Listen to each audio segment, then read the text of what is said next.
Assalamu alaikum warahmatullahi wabarakatuh. Welcome group 1. Now we talk about the uncovered topics from the last year. Solving first degree inequality in one unknown. Before solving the first degree inequality, we must know the meaning of inequality. Inequality is a mathematical sentence including the sign of inequality اللي هي more than or less than between its two sides. اللي طب equal راحت فين؟ اتفقنا ان equal between the two sides of the equation. طيب example number 1 of inequalities: x plus 3 less than 1. X plus 3 less than 1. طيب number 2 y minus 1 more than 7. يبقى انا عندي هنا two sides x plus 3 وعندي side تاني 1. ها الساين between them is less than. هنا السايد more than يبقى بنستخدم less than or more than لان زي ما قلنا equal في الايكويشن. Okay, to determine the degree of the inequality we must follow the same steps of determining the degree of the equation. يعني ايه؟ يعني the highest is determined by the highest power of the symbol او the unknown. يبقى عندي unknown هنا x الباور is 1 so it's first degree.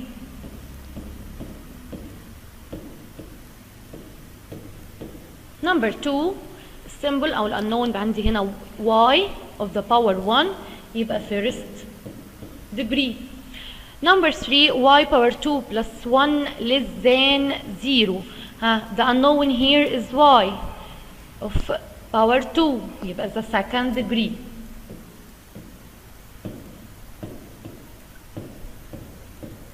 Number 4 3x power 3 minus 7 more than 1. Unknown here is x and its power is 3 so this inequality of the third degree. I think ان كده دلوقتي الموضوع اسهل. طيب now we talk about solving the inequality of the first degree. Okay, before we talking about solving inequalities we must know some properties. طيب let A, B, C are integer numbers. If A less than B then A plus C and the other side B plus C. more than or less than. طيب if I don't know لو انا ما اعرفش اعمل ايه let example هقول example A less than B let A 5 and B is 9. Okay and let's see equals 1. After that substitute these numbers. A equals 5 so put 5 and B equals 9 here put 9. After that add C to the both sides يبقى 5 plus 1 and here 9 plus 1. Okay, 5 plus 1 equals 6 and 9 plus 1 equals 10. 6 less than 10 so A plus C less than B plus C. يبقى هنا ال first property of addition in inequalities. So I can say that when I add the same number to the both sides of the inequality the sign of the inequality is x. يعني هنا less than هنا less than. Okay. Let's talk about the subtraction. برضه هنا عندي A less than B so A minus C and B minus C. What's the relation between them? Okay, as we said 5 A equals 5 and B equals 9 and we said before C equals 1 so subtract 1 from the two sides. 5 minus 1 equals 4. 9 minus 1 equals 8 and 4 less than 8 so طيب ده بالنسبة للaddition. طيب بالنسبة للsubtraction يعني if we subtract the same number from the both sides of the inequality the sign of the inequality changed or not changed. Let's know. تعال نشوف. A equals 5 and B equals 9 then subtract 1 from the both sides. After that 5 minus 1 equals 4, 9 minus 1 equals 8, and we know that 4 less than 8, so A minus C less than B minus C. يبقى the same sign ما اتغيرتش. يبقى if we subtract or add the same number of the both sides of the inequality, the sign of the inequality doesn't change، مش هتتغير. Okay, now we talk about the properties of multiplying. واللي هنا برضو A, B and C belong to the set of integer numbers and C is positive number. ناخد بالنا لان انا عندي C positive number، يعني لسه هنقول لما يكون C is a negative number. A less than B, then A times C and the other side B times C. هلا نشوف هنا less than. Okay, let's replacement A by 5 and B equals 9. Then times by 1 times by 1. 5 times 1 is equal 5 and 9 times 1 is equal 9. طبعا C هنا ممكن تكون 7 8 9 any number belong to the set of integer numbers. والA كذلك ممكن تكون 8 2 negative 1 negative 7 any number belong to the set of integer numbers. Okay, okay. 5 less than 9, so A times C less than B times C.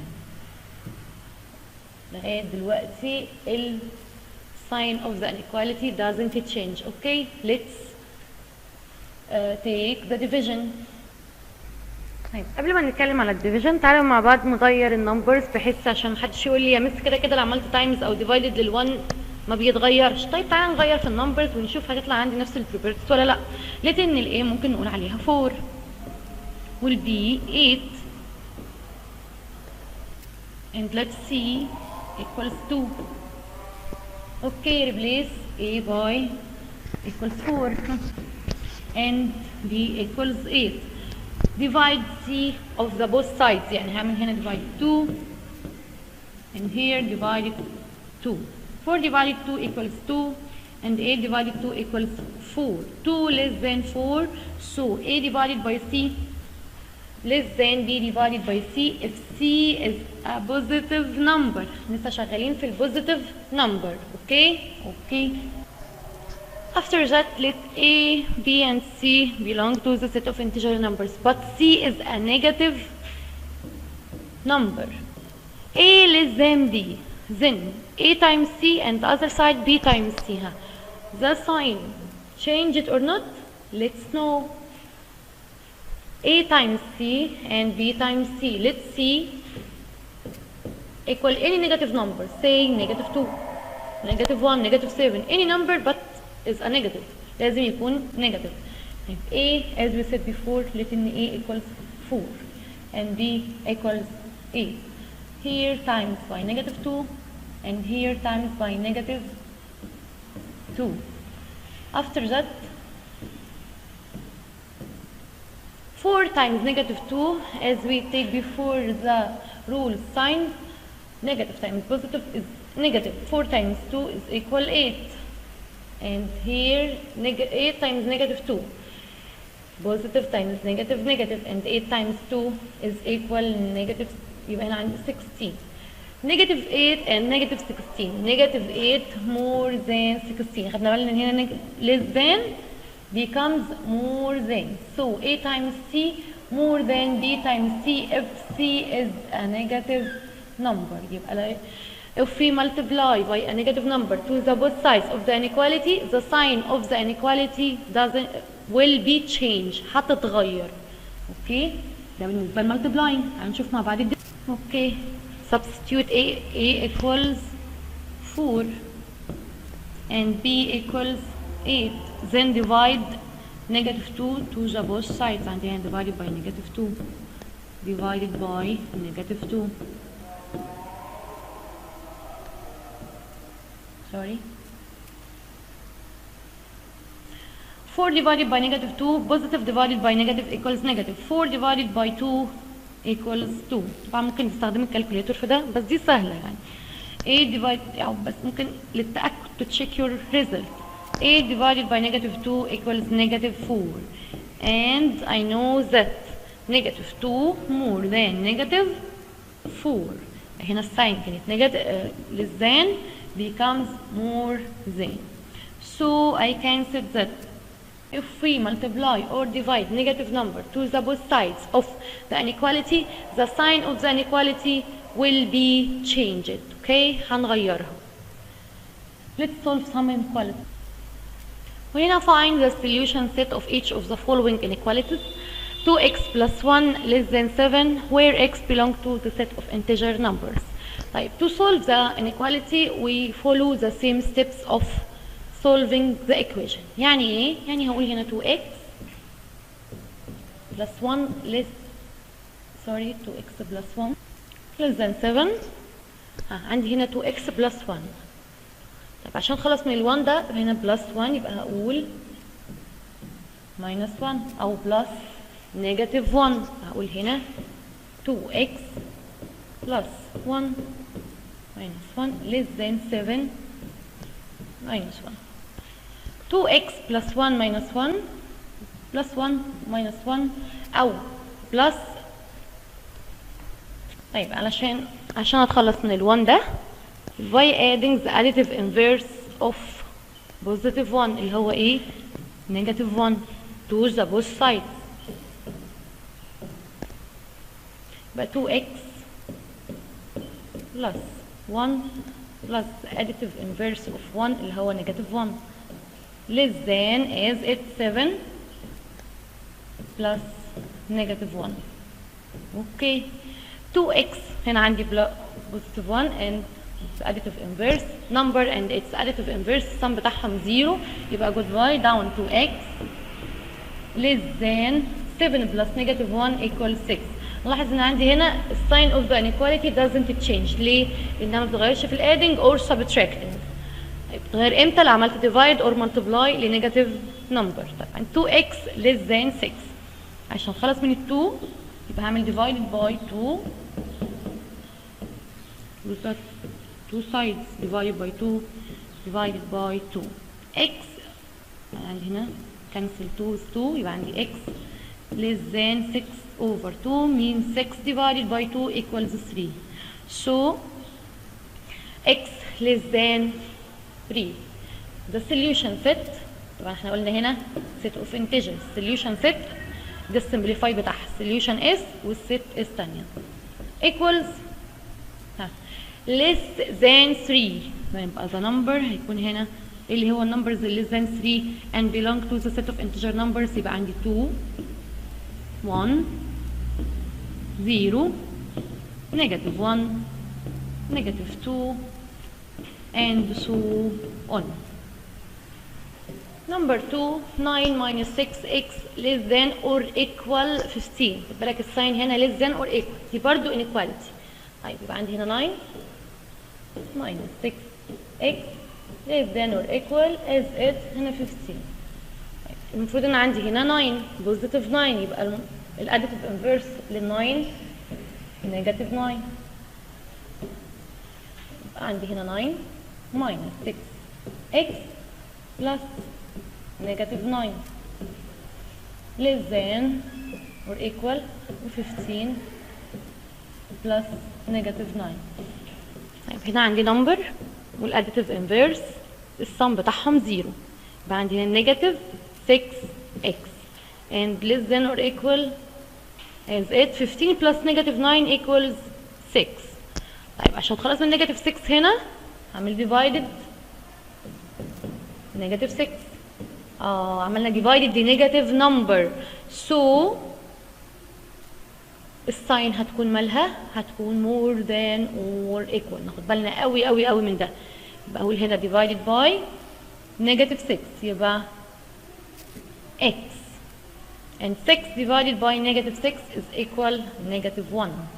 so x more than or equal 1 negative 1 sorry. طيب هو هنا قايل لي x belong to the set of integer numbers يبقى هقول x more than or negative 1 يبقى عندي هنا solution set numbers that more than negative 1 or equal. ناخد بالنا ان في هنا equal يبقى negative 1 معايا في السوليوشن set يبقى negative 1 0 1 2 3 and so on. okay Number 3, 3x plus 2 less than or equal 11 where x belong to the set of natural numbers. خد بالنا ان السوليوشن سيت هنا هتختلف لان الناتشرال نمبرز ما فيهاش نيجاتيف ابدا. اوكي يبقى عندي هنا 3x plus 2 less than or equal 11. طيب عشان نتخلص من ال 2 يبقى هقول plus the additive inverse of 2 اللي هو negative 2. اوكي عندي هنا 3x plus 2 plus negative 2 less than or equal 11 plus negative 2. خد بالك بعمل adding ل both sides. حلو عندي هنا 3x هنا plus 2 plus negative 2 يبقى باي down 3x less than or equal عندي 11 plus negative 2 يبقى equals 9. عشان اتخلص من 3 دي هعمل divided by 3 divided by 3 to the both sides. cancel 3 with 3 يبقى عندي هنا x less than or equal 9 divided by 3 equals 3. so the solution set خد بالك ان هنا x belong to natural numbers يبقى السوليوشن set لازم تكون موجودة في الناتشرال نمبرز. هو قال لي less than or equal 3 قال لي equal يبقى 3 معانا less than 3 يبقى 2 1 and 0 and close the brackets. ليه؟ ما عنديش negative numbers في natural numbers. Now we finished. Thank you and goodbye.